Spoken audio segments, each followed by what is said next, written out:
This is Roppongi Rocks. We are in Yokohama, Japan with Schmier from Destruction. You're back in Japan after, what is it now, 8 years since last time? Much too long, for sure, yeah. It took forever because of the COVID, and after COVID it wasn't easy, and now it still wasn't easy because of the yen going down and everything, you know, so, but we're finally here, so it feels great to be back. We miss Japan, you know. I have a special relationship since many years. I was here first time 1990, and I fell in love with Japan. I met so many fans, and the dedication, and you know, and it's great to be back finally after all those years. And now you're basically a quartet. You were a trio for many years. Last time. I mean, we're a quartet now since actually quite a while. 2019, I think. Now it's 7 years already. How does that feel for a band? Obviously, another guitarist. It was great to involve. You know, I loved the trio thing. It was, you know, I grew up on Motorhead and Rush and Venom and Triumph and all the trios back then. But then you always limited, you know, and with two guitars, so many gates open. Also, the songwriting is much nicer because you have more options, you know. And live, it's of course more raw power, more double leads, more harmony leads. It's, you know, heavy metal is meant to be two guitars, you know. Even though I love the power trios, and I love our faith with as a trio, you know, because every individual member has more to do, is more pressure, but the creativity and everything is just much nicer, and the power, of course, if you're a four-piece. Indeed. And Martin Furia, he was the tour manager last time. Yeah, he graduated into. He kind of grew into it. Yeah. He was our tour manager and sound guy, and now he's our guitar player. When we looked for a guitar player, we looked for somebody that is not just a great player. He has to fit in the band. He has to know the band and the history. And he was actually the first guy we auditioned, and we said, let's see if he's good enough, you know. And but when he came, he was so well prepared, and we said, man, you know, we love the guy. And I remember he came for the audition, we said, let's hope he rehearsed, you know. And we knew he's a solid player, but Destruction songs are tricky, and there's a lot of shredding going on, so. He's writing music as well with you, and done some of the production. And he's a producer, he's a sound engineer, and he's a good songwriter, so he's a great addition to the team. Excellent. And you've turned from a German band into a multinational band.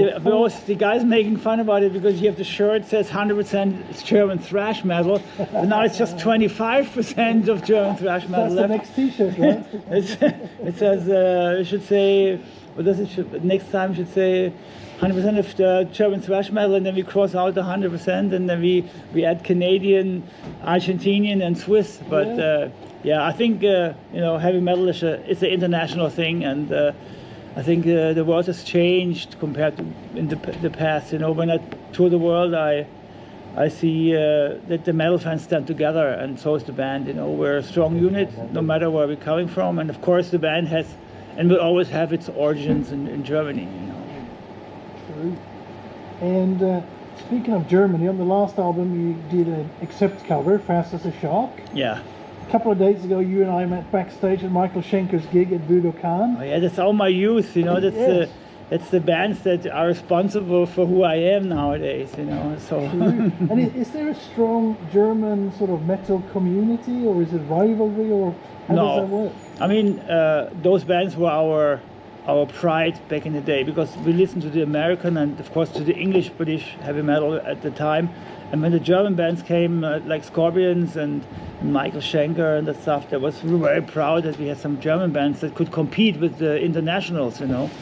And the scene in Germany, there's a lot of bands are friends, you know. Even though nowadays doesn't matter what kind of genre you are, you know, we're friends with different genre bands. Of course, we're friends with Creator and Sodom and Tankard, but I think there's a solid friendship in the scene, you know, between the bands.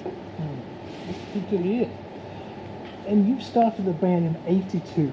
It's been, I mean, you're approaching the 50-year anniversary soon. I'm sure there'll be a... Sounds great, but horrible at the same time. Well, what keeps you going? I think you know, music is more than just than just music. It's a lifestyle. It's a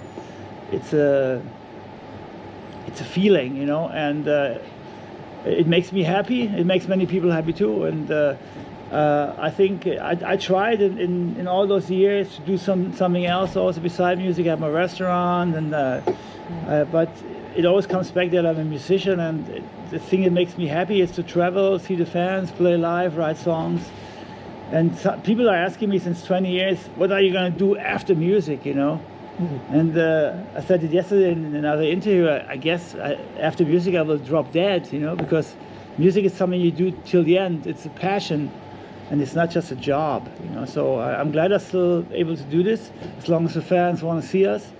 And yeah, we'll see how long we can play thrash metal until the back hurts and the neck hurts, and but at the moment we're in good shape, so hopefully we can have some more. And this is the Yokohama gig is the start of an Asian tour. You're doing Yokohama, Tokyo, and Osaka in Japan, and then I think it's China coming up. Thailand and China, yeah. And after the Asian tour, what do you have planned then? We have already booked the American tour with Testament and Overkill. It's going to be a nice American run with those two legends. It's called Thrash of the Titans. So that's going to be a really nice American tour. And after that, we're coming back for European festivals. Actually, we have another festival in May in America, and also some more shows. In May, we're going back in May again in America. And then in summer, we're in Europe for the festivals. And in September, we are doing Central America, like Honduras, Mexico, San Salvador, El Salvador, Guatemala, first time Nicaragua. Also, it's going to be cool because also Costa Rica we didn't play for many years, so it's going to be very exciting. And then also end of September we're planning to go back to Canada finally. We didn't play Canada. I want to do a little extra Canadian run also. And yeah, and then the year is going to be over, I guess. Sounds brilliant for the fans and for you. Yeah, it looks like it's going to be a busy one this year, hopefully. Right. Yeah. Thank you very much for speaking with Roppongi Rocks. Great to be back, and always a pleasure to talk to you.